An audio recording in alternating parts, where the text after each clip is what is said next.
Formalmente comienzo a este ciclo. Quiero agradecer muy especialmente a Juan Baquer, que fue quien me impulsó el año pasado para que encontráramos la mejor manera de compartir estos pensamientos con ustedes. También a Daniel Martini, que lamentablemente no se pudo sumar. Daniel está haciendo un posgrado sobre doctrina social en la Iglesia, y el año pasado con Juan le pedimos que nos ayudara a pensar cuál sería la mejor idea para encararlo. Y finalmente a Jorge, que cuando le contamos la idea de hacer este ciclo, él en 5 horas había definido las 3 charlas, los 3 disertantes, por poco le poníamos fecha, así que Jorge Casareto, muchas gracias para vos también. Yo les voy a presentar brevemente a Jorge y también a Alfredo, que está aquí con nosotros. Jorge va a ser quien nos esté iluminando sobre los principios de la doctrina social en la Iglesia, y Alfredo luego nos va a ayudar con las preguntas. Sobre Jorge Casareto, todos lo conocen. Hablando el otro día con él sobre cómo quería que lo presentara, él me dijo que comentara que es obispo emérito de San Isidro y que en algunos años él presidió Cáritas y Pastoral Social. Luego, sobre Alfredo Paseiro, les puedo contar que él está casado con Gabriela, tiene 3 hijas, María Candelaria, María Agustina y María Victoria. Es socio activo de ACDE y actualmente es el director ejecutivo de la Asociación de Semilleros Argentinas. Así que dicho esto, y remarcando que esperamos sus preguntas escritas en el chat, que pueden tener cada uno al costado, vamos a dar comienzo. Esto de hacer las preguntas por el chat es para ordenarnos. Somos más de 100 inscriptos, con lo cual si hay muchas preguntas, Alfredo va a hacer la mejor conjugación para que no nos atasquemos. Así que bueno, gracias a todos de vuelta, y Jorge, te cedo la palabra. Bueno, ahora justo no, pero quizás quieras hacer una bendición para arrancar, Jorge. Bueno, rezamos simplemente el Padre Nuestro, nos ponemos en manos del Señor, en nombre del Padre, del Hijo y del Espíritu Santo. Padre nuestro que estás en el cielo, santificado sea tu nombre, venga a nosotros tu reino, hágase tu voluntad en la tierra como en el cielo, danos hoy nuestro pan de cada día. Perdona nuestras ofensas, como también nosotros perdonamos a los que nos ofenden. No nos dejes caer en la tentación y líbranos del mal. Amén. María, Madre de la Iglesia, ruega por nosotros, en el nombre del Padre, y del Hijo, y del Espíritu Santo. Amén. Bien, con gran gusto comenzamos este ciclo. A mí me toca la parte primera, que es la parte de los principios de la doctrina social de la Iglesia. Me voy a basar en estos dos, lo que deben conocer es el compendio de doctrina social de la Iglesia, y esta es la vocación del líder empresarial. Son dos publicaciones que seguramente ustedes tienen o pueden conseguir. Me baso fundamentalmente en esto y después en alguna otra cosa que a uno se le va ocurriendo por el camino. En primer lugar, como introducción, la doctrina social de la Iglesia no es algo que 4 genios se pusieron a escribir un día.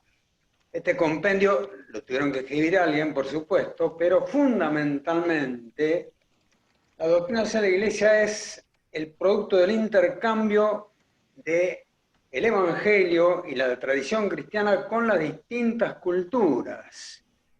Que el Evangelio se va predicando, y desde los primeros siglos que se predica el Evangelio, aparecen esa predicación del Evangelio que no digamos confronta, pero que se va, tiene que ubicarse culturalmente en contextos culturales distintos, y de ahí va saliendo principios de acción social, ¿no? Entonces, esta cuestión de la doctrina social es algo muy dinámico, no es que hay algo que está establecido. Por ejemplo, en el magisterio de los últimos papas ha habido incorporaciones fundamentales a la doctrina social de la Iglesia. Del magisterio de Francisco van a quedar cosas seguramente incluidas que todavía están en ciernes en el pensamiento de Francisco, que lo está exponiendo. en el mundo ese pensamiento se va elaborando de distintas maneras, se va acomodando, por decir así, o se va ubicando culturalmente, y eso es lo que alimenta la doctrina social. Por eso, fíjense, como es tan dinámica, hay quienes prefieren hablar del pensamiento social de la Iglesia, porque la palabra doctrina parecería ser que es una palabra muy predeterminada, muy fija, como si fuera una cosa establecida que no varía. Y la doctrina siempre va a estar en evolución. Por eso se suele hablar del pensamiento social de la Iglesia, ¿no? Fíjense, este pensamiento en los últimos siglos tuvo que enfrentar a la revolución industrial, tuvo que enfrentar al marxismo, todas las ideologías, fíjense, en el siglo pasado, dictaduras importantísimas, y democracias que eran democracias como la inglesa en Europa, ¿no es cierto?, como la inglesa, como la francesa, pero ¿qué pasaba? Eran democracias internas, pero respecto de las colonias que esos países, democracias tenían, no tenían el mismo trato los habitantes de las colonias que los habitantes de Inglaterra. Entonces, ven, la doctrina social de la Iglesia, el pensamiento de la Iglesia no se podía restringir a la visión europea, sin lugar a dudas. El contexto europeo tuvo mucho que ver, pero sobre todo, fíjense, cuando la Iglesia llega a América Latina, aparece un gran problema, aparecen los indios, aparecen los indígenas, y se empieza a discutir si tienen alma o no tienen alma. Y por supuesto la Iglesia sale a decir que son personas como cualquier europeo, pero todo eso va alimentando, ¿ven? Va alimentando el pensamiento social. Por eso, lo primero que quiero que quede claro es este dinamismo que tiene el pensamiento social de la Iglesia, que tuvo que enfrentarse en el último siglo pasado y en el fines del siglo XIX y principio y todo el siglo XX, con contextos dictatoriales, con contextos corporativistas, no solamente con democracias, y ahora, o sea, con contextos y con mucha fuerza ideológica, y ahora no tanto, el problema no es tanto ideológico en el mundo, sino que es un problema fundamentalmente cultural. Estamos ante cambios culturales muy importantes, con un gran pragmatismo, lo clave de hoy justamente es un gran pragmatismo, y entonces, bueno, este pensamiento social dinámico va a tener que, va a enfrentar, fíjense, en este momento, el problema de la vida, por ejemplo, ¿no? Que es un tema que en la Iglesia está incorporadísimo, y que estuvo incorporado en las culturas. Hasta este siglo nadie discutía que el aborto era un crimen. Hoy en día se quiere hacer pasar como una cosa absolutamente natural, hasta como un derecho humano. Entonces, estamos ante cambios culturales muy fuertes, y este intercambio del Evangelio y de la tradición con esta cultura va sin duda alguna a elaborar muchos elementos en este dinámico crecer de la Iglesia. Antes de entrar a los principios, me parecía fundamental esta introducción para que nos ubiquemos en el contexto genérico. Y yo ahora voy a hacer algo que no se debería hacer, ¿no? Pero voy a caracterizar cada uno de los últimos papas con algún pensamiento que fue como muy clave en ellos, y que para que vean, ¿no?, cómo cada uno de estos papas puso algunas claves que se incorporaron al pensamiento social. Por ejemplo, Juan XXIII, el tema de la paz. Pablo VI, el desarrollo. Si lo tenemos que caracterizar, Pablo VI, el desarrollo. Juan Pablo II, la solidaridad. Benedicto, la caridad en la verdad. Y Francisco, yo creo que está incorporando el tema de la misericordia con mucha fuerza, y el tema de la casa común, el mundo como casa común. Él es el primero que habla de esta manera, ¿no es cierto? Este tema seguramente se va a incorporar. Este tema ya lo van a tener que tocar Oliacho o Vicente Peche más adelante, así que acá paramos. Esta es la introducción para que ustedes vean lo que es este pensamiento social, el dinamismo. Me parece muy importante ver esto, no es un tema, no es, por ejemplo, supóngase el marxismo. Marx se pone a escribir y delinea fundamentalmente lo que es el marxismo, es el pensamiento de un filósofo que va a ser complementado por algunos otros filósofos, pero quedan 4 o 5 mentes eso. En cambio, el pensamiento social de la Iglesia no es un pensamiento escrito por algunos iluminados, es el Evangelio en el tiempo, es la tradición cristiana en el tiempo, la incorporación de todos esos elementos en el tiempo. Y hay un gran principio que, fíjense, en este compendio sí lo escribió alguien, pero justamente lo han escrito historiadores, ¿no? Es como si un historiador se pone a escribir la historia, no la inventa la historia, la describe. Este compendio toma el tema de la persona humana como un fundamento y un principio tan importante que le dedica un capítulo introductorio. Después van a venir cuando los principios vienen después. Pero por supuesto, el primer principio del pensamiento cristiano es la persona humana. Y por eso es mucho más que un principio, es una especie de principio y fundamento. La persona humana que fue creada a imagen y semejanza de Dios, que descubre su razón de ser en el misterio de Cristo, que está abierta a la trascendencia, es decir, que no es un ser cerrado, está abierto al infinito, está abierto a todos los seres creados y es un ser único e irrepetible. Esto es fundamental. Fíjense, por ejemplo, todo lo que puede ser el destino eterno de la persona humana, ¿no es cierto? El destino eterno de la persona humana, ser único e irrepetible. Este pensamiento es profundamente cristiano y por eso entonces la Iglesia, antes de hablar de los principios, habla de la persona. Ahora bien, este ser personal que fue hecho a imagen y semejanza de Dios, por su naturaleza es social y se va a desarrollar en relación con los otros. Fíjense una cosa, cuando yo estudié el Tratado de Santísima Trinidad, yo me acuerdo, yo cuando estudié filosofía, a mí la filosofía la verdad que mucho no me interesó. Yo vengo de la ingeniería, imagínense. Cuando tuve que estudiar filosofía, digo, a mí que el ser sea o no sea, me deja igual. Cuando estudié teología, dije, no, esto acá hay algo muy clave. Pero para estudiar teología, el Padre, el Hijo y el Espíritu Santo son personas en relación. Son personas en relación. El Padre está en función del Hijo y del Espíritu, el Hijo en función del Padre y del Espíritu, el Espíritu en función del Padre y del Hijo. Y nosotros somos creados a imagen y semejanza de Dios, somos seres, son personas, pero nos realizamos en relación. Somos también personas en realidad, porque somos esa imagen y semejanza de Dios. Esto es una cosa importantísima. Por eso cuando yo estudié teología tuve que acudir a la filosofía para ver la categoría de relación y dije, bueno, por lo menos la filosofía me sirvió para algo, para aprender la categoría de relación que es fundamental. Y en nosotros también. Nosotros nos realizamos en relación con otros, si no, no nos podemos realizar. Ahora bien, en el pensamiento cristiano aparece algo que es muy complicado para la persona, que es el pecado.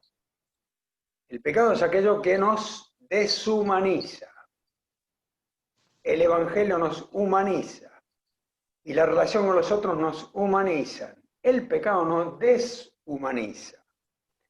Y el pecado es personal, pero también existe el pecado social, que es una agresión, el pecado social es una agresión a la sociedad como tal, a los otros como tal. Y aquí vino el pensamiento muy importante de Juan Pablo II, que en un documento muy lindo de él, donde habla muy bien de la cuestión del pecado, habla de las estructuras del pecado. Hasta ese momento no se había hablado tanto de las estructuras del pecado, ¿no? Las estructuras del pecado se caracterizan por ser fuertes, porque siempre va a estar, la estructura del pecado va a estar formada por pecados personales, pero que se van como imbricando y generan una estructura. Por ejemplo, las mafias son una estructura de pecado, el narcotráfico es una estructura de pecado, y es la sumatoria de pecados personales, pero que se van imbricando de modo tal que se hacen muy fuertes y muy difíciles de deshacer. Entonces, el pecado siempre tiene un origen personal, pero cuando se estructura, genera en la sociedad algo muy complejo de poder avanzar para destruir, ¿no? Y el Papa Juan Pablo II decía claramente que en las estructuras de pecado lo que prima es el afán de ganancia exclusivo y la sed de poder, ambos, afán de ganancia y sed de poder, ambos a cualquier precio, decía Juan Pablo II, ¿no? Entonces, tenemos esto que es lo más extraordinario que Dios ha hecho, que es justamente la persona humana, pero una persona humana que va a estar siempre amenazada, y todos nosotros vamos a estar amenazados hasta el último momento por el pecado, por la tentación. Ahí ya entraríamos en cuestiones de carácter espirituales, pero que son fundamentales. Nos encontramos en la realidad con estas estructuras de pecado y nos encontramos en nuestra interioridad con la tentación, que tiene una característica la tentación, ¿no? El demonio tienta sin respetar nuestra libertad. Fíjense, piensen en cualquier tentación que ustedes tengan, que es lógico tener tentaciones. El demonio se mete en nuestra vida con la tentación sin respetar nuestra libertad. Dios siempre, siempre Dios va a respetar nuestra libertad. Porque nosotros, para no caer en la tentación, tenemos que hacer un acto libre, decir, no quiero. Y para pecar también tenemos que hacer un acto libre, decir, sí quiero. Pero la tentación, que es el paso previo al pecado, entra sin que nosotros le demos permiso. En cambio, siempre Dios, que nos creó a su imagen y semejanza, siempre nos va a respetar nuestra libertad, va a obrar en nuestro corazón por el Espíritu si nosotros lo dejamos obrar. Bien, ser personal a imagen y semejanza de Dios. La clave de la persona es que por ser imagen y semejanza de Dios somos libres. Nuestra libertad es el signo eminente de ser imagen de Dios, y nuestra sociabilidad, somos seres en relación, entonces queremos vincularnos y relacionarnos. Esto hasta ahí, el tema de la persona. Y ahora entonces la Iglesia entra a describir los principios del pensamiento social cristiano.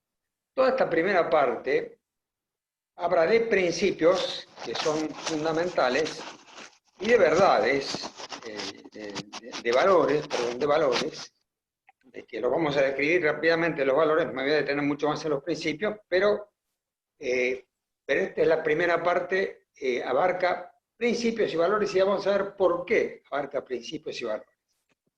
El primer principio que enumera después de la persona, entonces, es el del bien común, que no va a ser la suma de los bienes individuales, no es la suma de los bienes individuales, sino que es el bien de la totalidad y de cada uno. El bien de la totalidad y de cada uno. Permanece común porque es un bien indivisible, pero es un bien común, también es dinámico, porque varía conforme a las situaciones de las distintas sociedades. Juntos, solamente juntos podemos alcanzar el bien común, lo podemos acrecentar y sobre todo lo tenemos siempre que custodiar. Por eso es tan importante en cada momento pensar y determinar cuál es el bien común. Por ejemplo, en este momento argentino, yo acá ya no voy a entrar a un aterrizaje porque nos iríamos de los principios, ya entraríamos en las cuestiones concretas, pero evidentemente en cada momento una sociedad tiene que tener claro cuál es su bien común. El principal, diríamos, el principal ente que tiene que determinar o tener más claro cuál es el bien común es justamente el Estado. Ahora, al Estado hay que ayudarlo, y ya vamos a ver cómo lo vamos a ayudar al Estado, ¿no es cierto? Pero el bien común, en cada momento hay que tratar de identificarlo porque es un bien que tiene que ser compatible con cada una de las personas y también con los distintos sectores. Fíjense, vamos a poner genéricamente la Argentina, ¿no? En la Argentina tenemos una democracia donde está el Poder Ejecutivo, el Poder Legislativo, el Poder Judicial. Pero además hay otros poderes muy fuertes. Está el poder empresarial, está el poder sindical, está el poder de los movimientos populares. Hay muchos elementos. Después ya vamos a hablar, vamos a hablar después de estos elementos también, pero ven, hay muchos elementos que van conformando intereses particulares y tenemos que cuidar mucho, ¿no? Que nuestras democracias no tengan un matiz tan corporativo que de alguna manera el bien común se identifica con el bien de una de las corporaciones. Y ese es el gran problema, uno de los grandes problemas que tenemos en la Argentina, ¿no? Esto para hacer un pequeño aterrizaje y ver. Ahora, no hay ninguna duda que el bien común de un pueblo siempre pasa más fuertemente por el bien de los más pobres, los que están más perjudicados, como en cualquier familia, ¿no es cierto? Cualquier familia, cuando un hijo está enfermo, todos están en función de ese hijo enfermo. Cuando en una sociedad hay quienes padecen más, toda esa sociedad tiene que estar en función, tiene que estar preocupada por el bien de estos que están padeciendo más, ¿no es cierto? Por eso entonces, también este tema del bien común es un factor dinámico, es un principio dinámico, y que está regulado por el destino universal de los bienes y por la cuestión de la propiedad privada. Porque también la Iglesia, en su pensamiento social, nos dice que mediante el trabajo y usando su inteligencia, la persona humana tiene que dominar la tierra y apropiarse de una parte de ella. Y esto es lo que da origen a la propiedad privada individual. En realidad, es un elemento esencial de cualquier política económica, es una garantía de un recto orden social, la propiedad privada. El ideal sería que todos pudiéramos ser propietarios, pudiéramos, de una porción de la realidad, todos pudiéramos ser propietarios. Ahora bien, esto tiene que armonizarse, la propiedad privada, tiene que armonizarse con el destino universal de los bienes y con la opción preferencial por los pobres. ¿Ven cómo es complejo el tema? Destino universal, ¿por qué? Porque Dios ha entregado a la tierra a las personas, todos los bienes de la tierra están entregados a las personas y entonces todos esos bienes Dios ha destinado a la creación para uso de todas las personas y de todos los pueblos. Y por lo tanto los bienes deben llegar a todos en forma más o menos equitativa. Toda persona debe tener la posibilidad de gozar del bienestar necesario para su pleno desarrollo. Esto lo decimos claramente, ¿no? Fíjense, hoy en día que el mundo se ha globalizado tanto.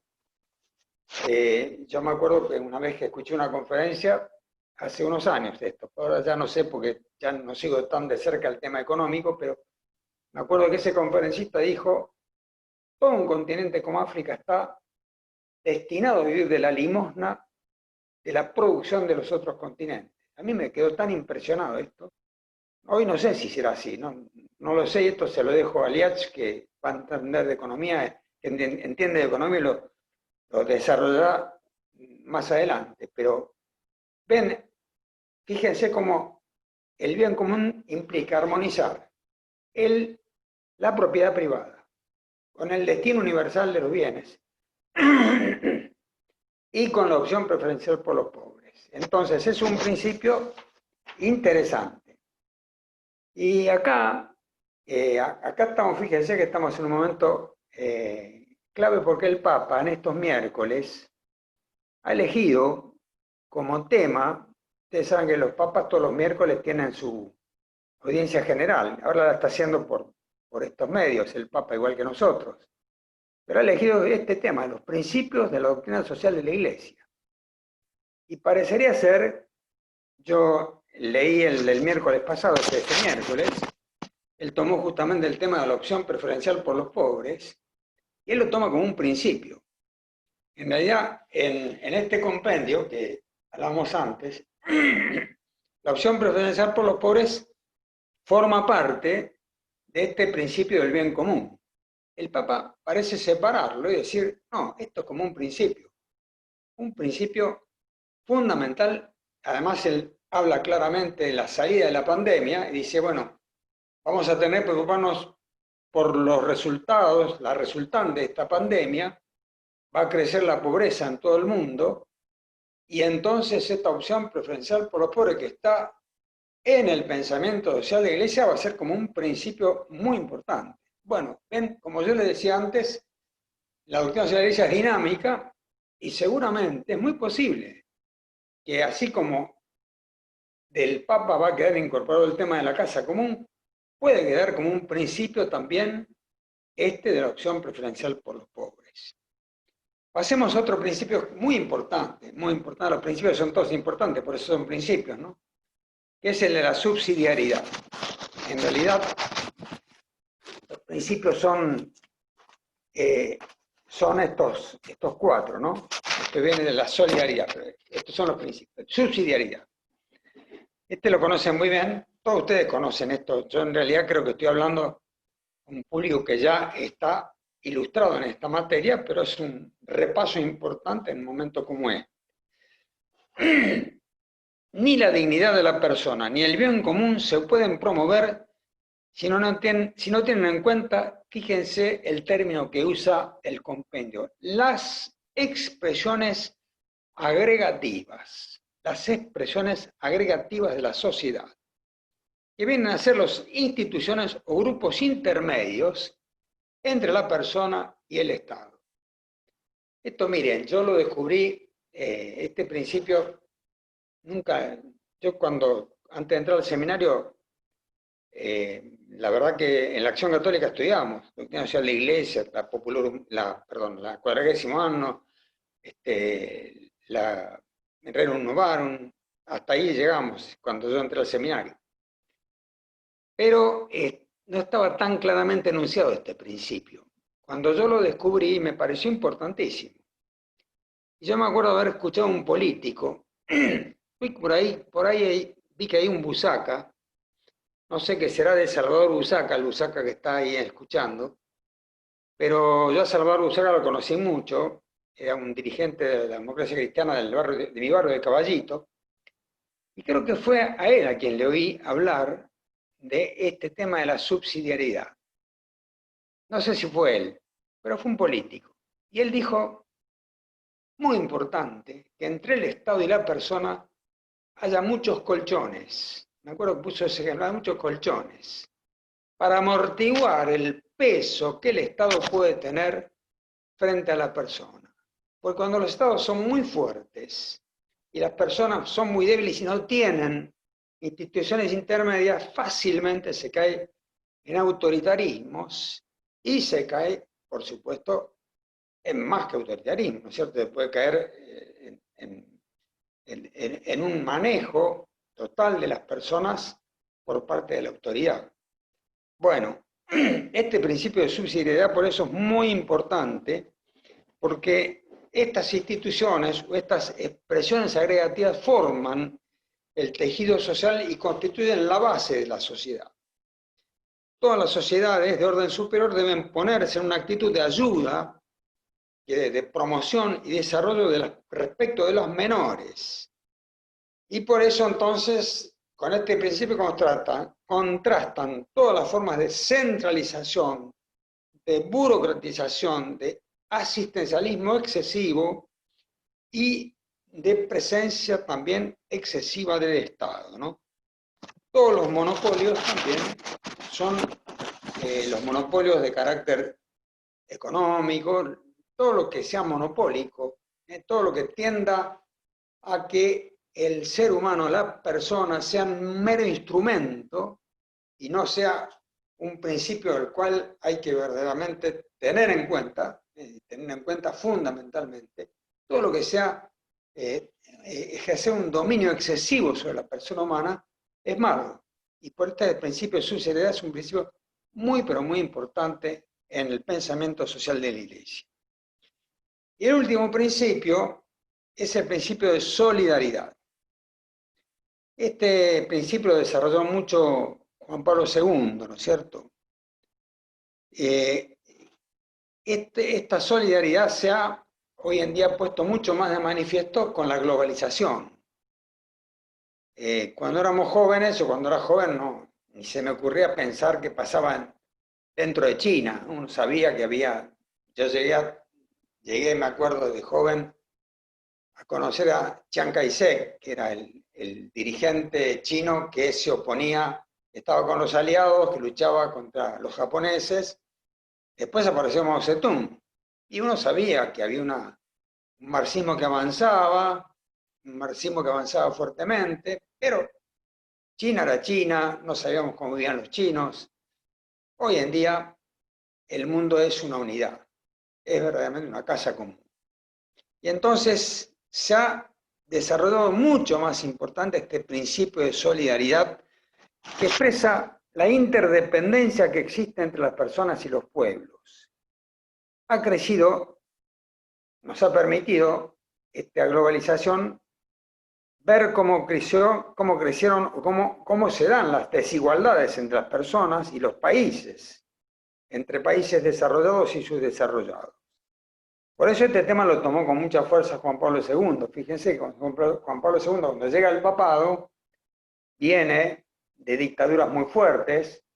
Él vivió esa opresión del Estado sobre la persona, y entonces desarrolló ese principio de solidaridad, pero el de solidaridad lo desarrolló con mucha fuerza. Y justamente como Juan Pablo II habló tanto de las estructuras de pecado, decía, lo que se opone a las estructuras de pecado son las estructuras de solidaridad. Juan Pablo fue el que habló tanto de las estructuras de pecado. Las que se van a oponer son las estructuras de solidaridad. Y él lo definió así, definió la solidaridad como el empeño firme y perseverante por el bien común.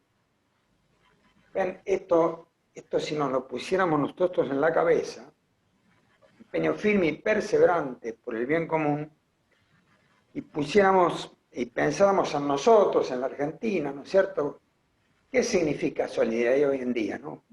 Y sin lugar a duda, desarrollo del trabajo, desarrollo de la educación, todo lo que es hoy en día el asistencialismo. En un país como el nuestro, tendremos que hacerlo desaparecer, porque tendríamos que trabajar con mucha fuerza para que cada uno pueda trabajar. Tendríamos que reformar nuestro sistema educativo para que nuestra educación facilite la llegada al trabajo. Fíjense, cuando el Papa habla de las 3 T famosas, tierra, techo, trabajo, o cuando el lema, el otro día estaba pensando, fue la fiesta de San Cayetano, paz, pan y trabajo. No habla ese lema no lo inventó un cura, ese lema salió del pueblo que va a San Cayetano. ¿Qué va a pedir el pueblo? Paz, pan y trabajo. No va a pedir paz, pan y subsidio, va a pedir paz, pan y trabajo. Porque el bien común argentino pasa por eso. Porque todos tengamos paz, porque todos tengamos pan, porque todos tengamos trabajo. Y al trabajo hoy se llega educativamente. Porque hoy para trabajar hay que, por ejemplo, saber manejar esta maquinita que estamos usando acá, si no, no se trabaja. Entonces, todo el tema educativo, el principio de solidaridad, va en función también del bien común. Entonces, la solidaridad tiene relación con el bien común, tiene relación con la destinación universal de los bienes, tiene relación con la igualdad entre las personas y los pueblos, y por supuesto, genera paz en el mundo. Bueno, hasta acá los principios, entonces. Partimos de la persona humana, partimos del bien común, partimos del principio de subsidiariedad y partimos de la solidaridad. Estos son los principios. Y esta primera parte del pensamiento de la solidaridad se complementa con tres valores que son la verdad, los enuncio simplemente, la libertad y la justicia. ¿Por qué? ¿Qué relación hay entre los principios y los valores? Porque los principios son aquellos que deben llevarnos a conseguir y a fortalecer estos valores, ¿no? Yo tengo que ser libre, yo tengo que responder la verdad, tengo que ser libre, tengo que responder la verdad y tengo que aplicar justicia. Esto es lo que fundamentalmente, estos valores son los que van como, digamos, los principios tienen que desembocar en estos valores. Voy a poner un cuento que yo hago mucho. Cuando yo era obispo de Rafaela, visitaba a los presos. En ese tiempo eran presos, los que visitaban eran presos políticos. Estaban los militares en el gobierno. Y un día me encuentro en la cárcel de Coronda con un juez. Y un juez penal de Rafaela. ¿Qué tal, doctor? ¿Cómo le va? Y entonces me preguntó qué hacía. Yo le dije que venía a visitar a los muchachos que estaban presos. Y él me dice, yo también vengo a hacer lo mismo. Vengo a visitar a los presos que he condenado. Porque mi misión como juez no termina cuando yo le doy 15 años a una persona y cumple la justicia. Mi misión como juez es ver cómo esa persona se puede recuperar en la sociedad. Y entonces, me dice, esto está en el Código Penal, que un juez tiene que preocuparse no solamente por aplicar la justicia, sino por llegar a que esa persona vuelva a obtener libertad y para esa persona se encamine en la verdad. ¿Ven? Los valores aplicados, a mí me impresionó mucho. Este juez era un hombre cristiano, muy cristiano, pero me impresionó que él fuera a hablar con cada una de las personas. Y me dice, más de una vez lo cambio de cárcel al que condené porque en esa cárcel no se está recuperando bien. Bueno, este ejemplo me parece que ilustra mucho. Y termino diciendo, bueno, de los valores que hemos enunciado, la libertad, la verdad, la justicia, el valor fundamental cristiano es la caridad, todo tiene que encaminarse hacia el amor, incluso la justicia. Porque la justicia, el mismo Papa Juan Pablo II lo dijo claramente, cuando eran meramente justicia, cuando queda meramente justicia, a veces se puede volver injusta. Y eso es lo que este juez ponía en la práctica. ¿Ves? Si yo me quedo nada más que en decir, váyase preso 15 años, y no me preocupa para que esa persona se recupere, si aplico la estricta justicia y no la complemento con la caridad, no termino de ser justo. Esto me pareció un ejemplo que puede coronar un poquito todo lo que hemos dicho.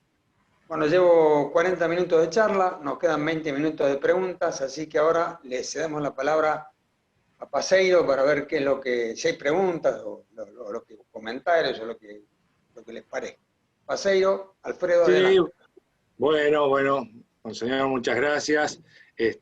Somos 75 más algunos dobles que sabemos que estamos compartiendo de a dos, así que debemos estar cerca de las 90 o 100 personas. La primera que tengo, ¿cuál de los principios, y dado que este es un ambiente de ACDE, de cristianos, dirigentes de empresas, cuál aplica principalmente a los empresarios? ¿Cuál, ¿no? de esto deberíamos prestarle mayor atención nosotros en el rol de empresarios? Si hay alguna prioridad, o todos, ¿en qué orden?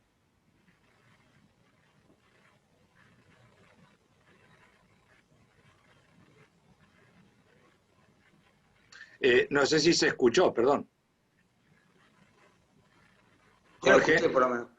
Ah, bueno. Esa es la pregunta. Entonces, sí, la pregunta es, de los principios que acabamos de escuchar, y después lo podemos completar con los valores, en el ámbito empresario, ¿cuál sería el que más aplica a nosotros? Bueno, que más atención. yo creo que hay uno que se ejerce, que está ejerciendo ese principio de subsidiariedad, ¿no? Creo que todo empresario, toda empresa, justamente es una organización que es intermedia entre el Estado y la persona, una empresa es una agrupación de personas, y acá ustedes tienen esta vocación del líder empresarial, tienen perfectamente desarrollado, y tienen 6 principios prácticos para la empresa, ¿no? En la página 43 de este libro hay 6 principios prácticos para la empresa. En estos 6 principios prácticos, en realidad, este es un documento que viene de la Santa Sede, ¿no es cierto? Y prácticamente están esbozados los principios que yo acabo de enunciar. Pero a mí me parece que el que están viviendo es el principio de subsidiariedad y hay que ejercerlo bien, ¿no es cierto? Hay que ejercerlo de modo tal, fíjense, por el solo hecho de dar trabajo, ya están contribuyendo al bien común, están contribuyendo al bien de las personas. La empresa es una sociedad de personas.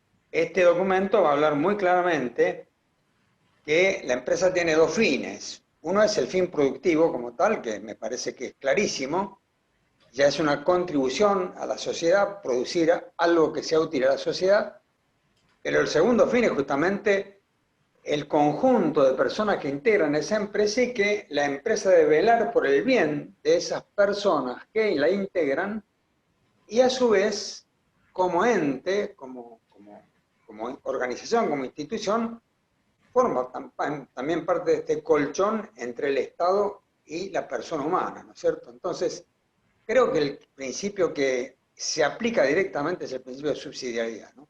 Para dar una respuesta, pero lógicamente hay que tener en cuenta todos los que hemos enunciado. Bien, tengo otra y la reflexiono en el sentido de no pensemos tanto en doctrina porque es algo muy rígido, sí en pensamiento evolutivo, y respecto del bien común, ¿sí? Del destino, del bien común de los bienes y de la propiedad privada, la pregunta es, ¿cuál es la posición hoy de la Iglesia ante el reclamo de la titularidad y en especial de los pueblos originarios?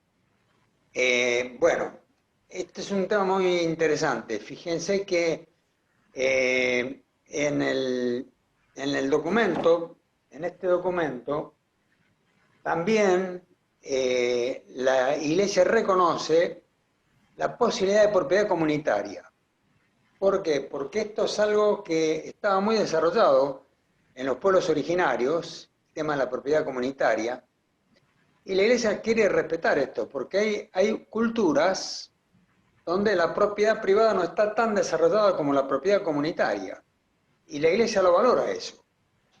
Ahora bien, yo creo que hay que entrar muy claramente ahí hay que entrar en diálogo. Lo que está pasando, por ejemplo, en este momento concretamente, a nosotros nos afecta, a la diócesis de Annecy nos afecta lo que está pasando en Miramascardi, por ahí nos afecta directamente.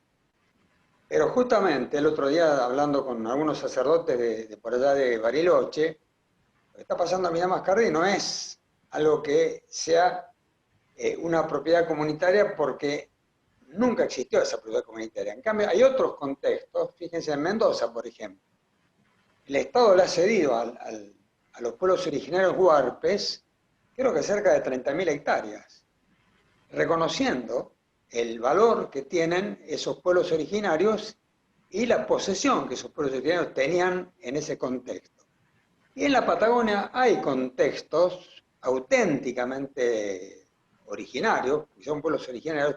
Lo que pasa en Miramascardi no es una cuestión de pueblos originarios, es otra cosa, es directamente es algo que está fuera de la ley. Pero en la Patagonia hay reconocimiento de tierras en contextos concretos que se les reconocieron a los pueblos originarios, porque también el tema de la propiedad comunitaria es un valor cultural a respetar conforme esa cultura lo tenga, ¿cierto? Muy bien, bueno, hay otra que voy a tratar de sintetizarla. La economía libre de mercado, ¿sí? Tiene un reconocimiento eficaz para derrotar a la pobreza. Juan Pablo II puso en valor, pero la pregunta es por qué algunos obispos tienen una mirada distinta y en cierto sentido contradictorio a este rol de la economía de mercado. Bueno, eso hay que preguntarse a los obispos que lo tengan, yo no lo tengo, así que Sabía que lo dejo para los otros obispos. Yo creo Bueno, que es un fundamento importante la economía libre del mercado, y esto la Iglesia lo reconoce también. Lo que y lo pasa, reconoce. lo que se critican siempre son los excesos, ¿no es cierto? Por ejemplo, cuando yo puse un ejemplo, cuando hay monopolios, evidentemente, si en la economía libre de mercado se facilitan algunos contextos o algunos se aprovechan de la libertad para ejercer un monopolio, evidentemente que están obrando mal y que están ejerciendo mal ese bien que es la economía libre de mercado.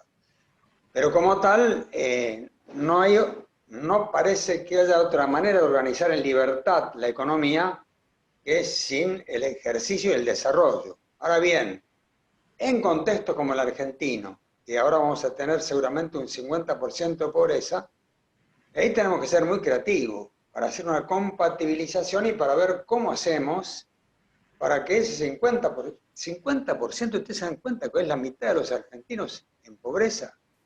Esto es una cosa que evidentemente todos tenemos que planteárnoslo. Y ahí viene el tema de la opción preferencial por los pobres. ¿Qué tenemos que inventar? Algo vamos a tener que inventar en la Argentina. Y no podemos seguir inventando nada más que subsidios, porque eso no es algo que facilite el desarrollo de la persona humana. Entonces tenemos que ser muy, muy creativos, y aquí vamos a tener que acudir mucho al diálogo, al encuentro. Vamos a tener que, muchos de ustedes van a tener que comer muchos sapos, en el sentido de cosas que no les van a gustar, pero lo peor que vamos a hacer es cortar los diálogos en este momento, para mi gusto, ¿no es cierto? Hay grietas en la Argentina también, que son difíciles de solucionar, pero vamos a tener que hacer un gran esfuerzo los argentinos, porque encarar un país con 50% de pobreza es muy serio y es una responsabilidad que nos cabe a todos. No podemos mirar para otro lado en este sentido. Bien. Hay otra que dice, así como el pecado individual nos deshumaniza, ¿en qué diría usted que se convierte la sociedad dominada o controlada por estructuras del pecado? Bueno, O sea, la sociedad en qué se convierte. no. Evidentemente las estructuras de pecado deshumanizan. Para poner un ejemplo muy, muy accesible, porque esa pregunta evidentemente tiene me quieren hacer caer en la tentación de la política, que no voy a caer en esa tentación de la política, pero voy a poner otro ejemplo, que es la estructura del narcotráfico en un barrio, ¿no? La estructura del narcotráfico en un barrio se convierte en una estructura de pecado porque incluso le da trabajo a la gente del barrio. Le dan trabajo sucio, pero le permite una subsistencia a la gente del barrio, ¿no? Y yo me acuerdo cuando esto empezó, hace ya tiempo, yo estaba en Cáritas, y vino un grupo de gente a decirme, mire, en el barrio tal, la competencia más importante que tiene Cáritas es el narcotráfico. Porque si una persona necesita silla de ruedas, el narcotraficante se la da. Y si necesita tal cosa, se la da. Por supuesto que eso tiene un costo. No le van a cobrar la silla de ruedas, pero va a haber alguno de los chicos de esa familia que va a tener que ser un empleado del narcotraficante, va a ganar plata también. Y bueno, eso es una estructura de pecado terrible. Y eso no lo hemos podido erradicar. Y tenemos que seguir enfrentándolo. Y es una estructura de pecado que, como tal, está produciendo un mal social en el contexto donde está afincada, ¿no? Bien. Acá hay otra, digamos, sobre una palabra que es fraternidad, con un sentido en lo que fue la Revolución Francesa. Entonces, ¿cómo se aplicaría en este tiempo tan delicado, y considerando que fraternidad no es ni principio ni valor, en nuestras organizaciones? ¿Cómo se puede aplicar la fraternidad desde la Iglesia o desde la doctrina? Hay una cosa muy interesante. Yo me acuerdo que escuché a un obispo ya muerto, me parece que fue Yacuinta, que dijo que el siglo XIX había sido el siglo de la libertad, el siglo XX había sido el siglo de la igualdad, y que el siglo XXI el gran tema va a ser el de la fraternidad. De la libertad, porque justamente la Revolución Francesa se produce y genera un clima de libertad frente a las monarquías. El siglo pasado fue el siglo de la búsqueda de igualdad, ¿no? El marxismo, de alguna manera, estoy inspirado en eso, en la igualdad. Y ya cuenta decía, este siglo que estamos viviendo va a ser el siglo de la búsqueda de la fraternidad. ¿Por qué? Porque empezó el fenómeno de la globalización y todos íbamos a tener al alcance de nuestro conocimiento la problemática de todas las personas, de todos los pueblos. Y por eso iba a ser el siglo en el que vamos a tener que trabajar por la fraternidad. Yacuinta era un tipo muy inteligente. Otra de las cosas inteligentes que dijo, y yo me acuerdo mucho, y fíjense, fue profético. Hace como 20 años escuché esto a Yacuinta. Argentina es un país con una fuerte raigambre europea que cada vez más se va a ir latinoamericanizando. Y fue profético, y es lo que nos está pasando.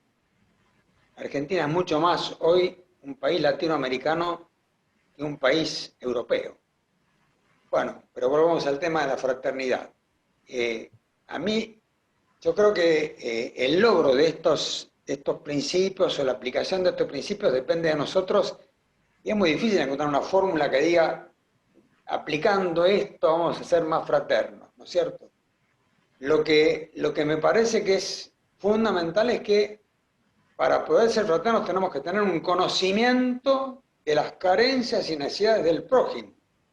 Y esto es lo que me parece que hoy en día es mucho más accesible. ¿Ven? Hoy tenemos acceso mucho más directo, un conocimiento mucho más acabado de qué es lo que el otro necesita y qué es lo que otros pueblos están necesitando.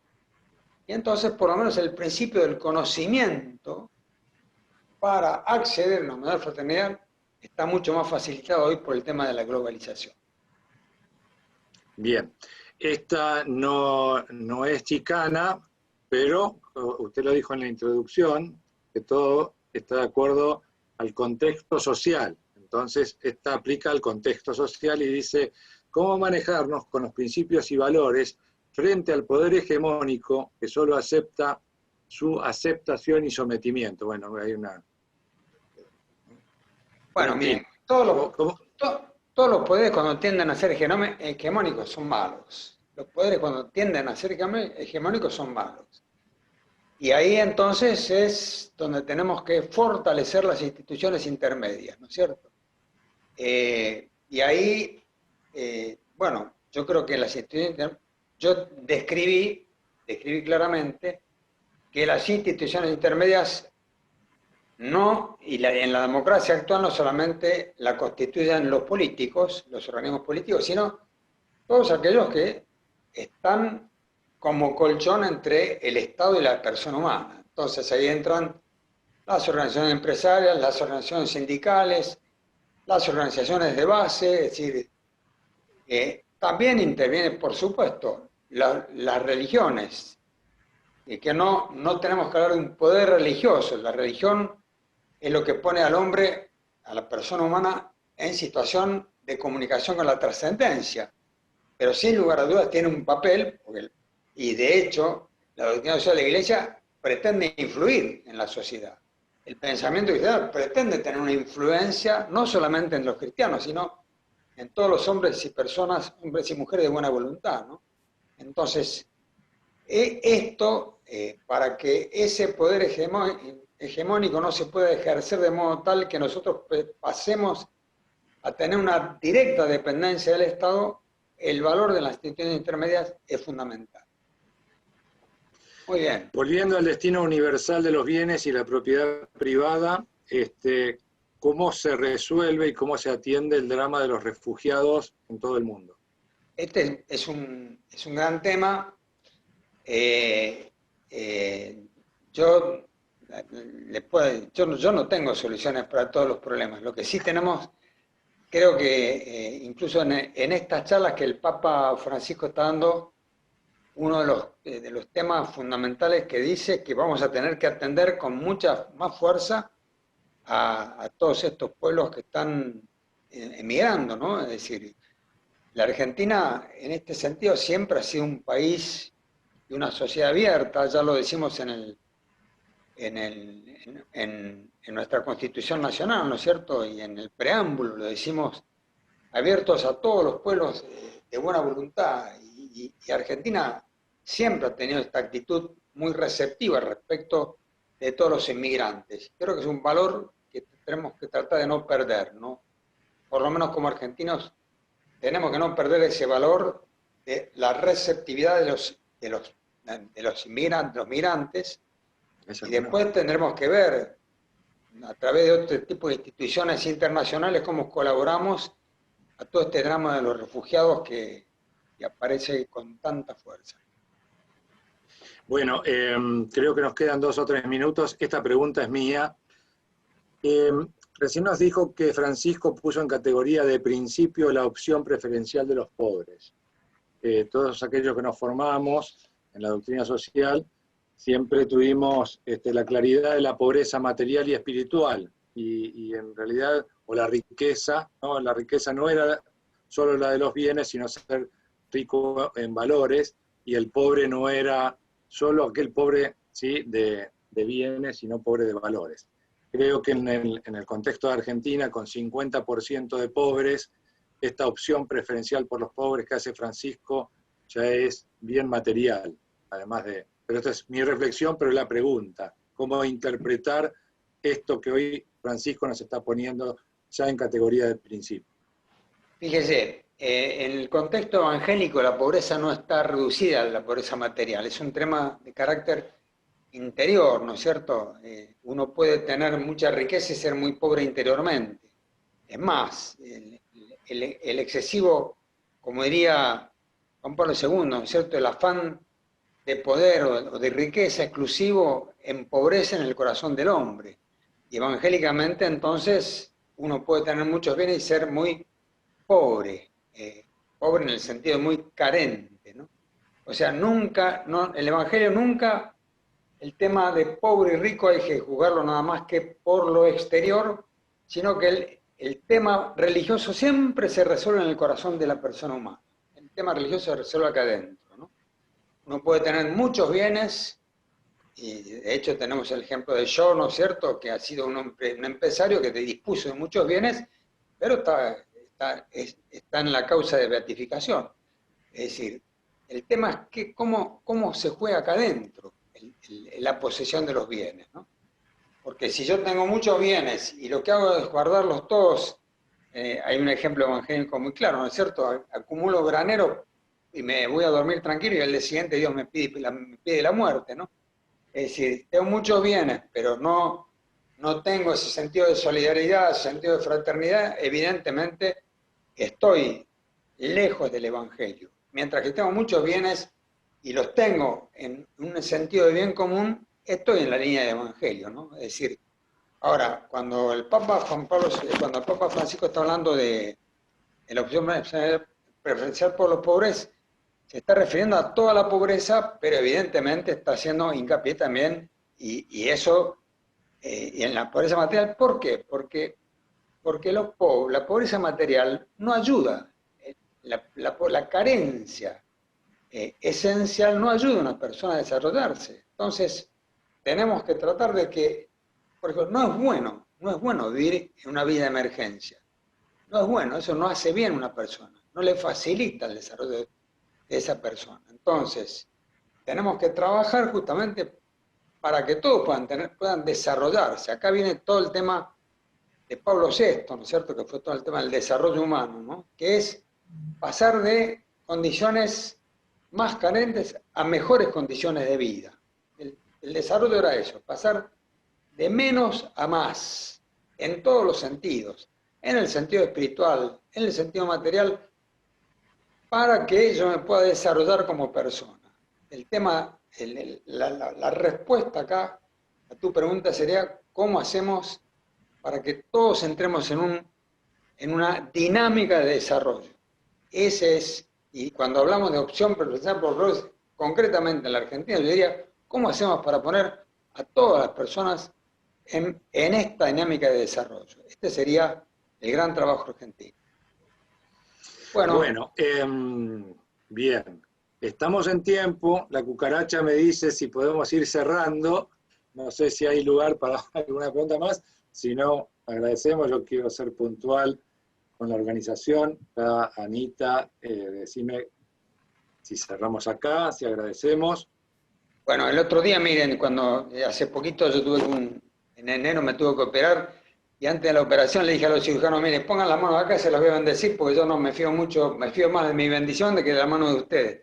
Ahora a ustedes les voy a dar la bendición a ustedes para terminar que la bendición de Dios Todopoderoso, del Padre, del Hijo, del Espíritu Santo, descienda sobre ustedes y permanezca para siempre. Bueno, chao,